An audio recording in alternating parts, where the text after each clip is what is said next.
Well, I think, one of the first things you do with any performer, but I think maybe with a younger performer, most of all, is to try and make them relaxed, make them comfortable, make them playful. One of the things that was part of the experience that he and I had, the character in the film, and that I had as a kid, was to try and find our way through these difficult situations, violence on the streets, and the world turning upside down, and finding joy and fun wherever there was, whether it was through football or whether it was through this romantic passion for this girl in my class, or whether it was through the movies. And one of the things I wanted to do with Jude Hill, who, as you say, is exceptional in the film, I think he's a wonderful young performer, was to make sure that he didn't get too overcome by the process, by movie making. There were some side effects of COVID, we made it just coming out of COVID, that made that possible. We were a smaller scale operation, so fewer people around, less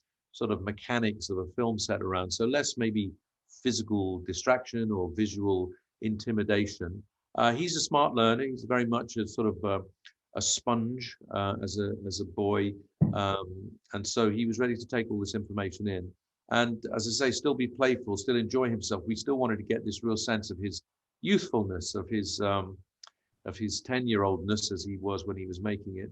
And obviously the character in the piece very much, as he tries to settle his life down again. This movie was written out of a period, our shared experience of life being uncertain with COVID and unsettled.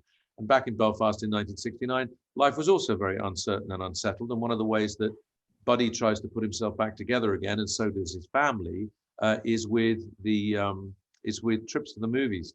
And so I talked to Jude about what his own experience is. Obviously, he's only 10, so he's had a limited number of them going to the pictures, especially pre-COVID. But like me, he enjoyed the immersion of it. He loves the big screen experience. He loves the whole communal side of it. He enjoys seeing how his parents react or don't react to certain things that he might find funny.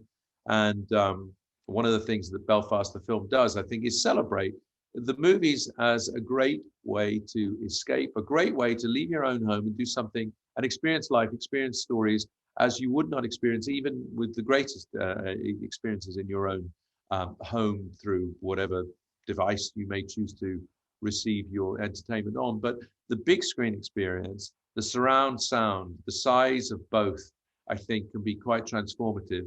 And in Belfast, he's particularly drawn to widescreen, big color, saturated color movie experiences. And when we shot the scenes in the film, we did not play any of the material that we were about to play to the actors before they saw it. So the reactions that you see in the film are the real reactions to the real film, which we really did run for them. It wasn't just a flickering light off screen. It was real clips from classic 60s films like Chitty Chitty Bang Bang and A Million Years BC. And they reacted with all the sort of joy that I think I've always felt in the movies and still do.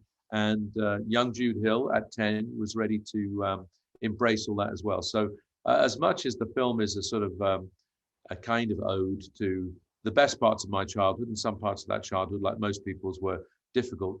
But one of those really remarkable and for me life-changing things was to go into those dark spaces with friends and family, see those images on the big screen, and enjoy being told the story as a community. And I'm very excited that both we got a chance to tell that element of my story, and very excited that people will hopefully get a chance to see it in landmark theatres.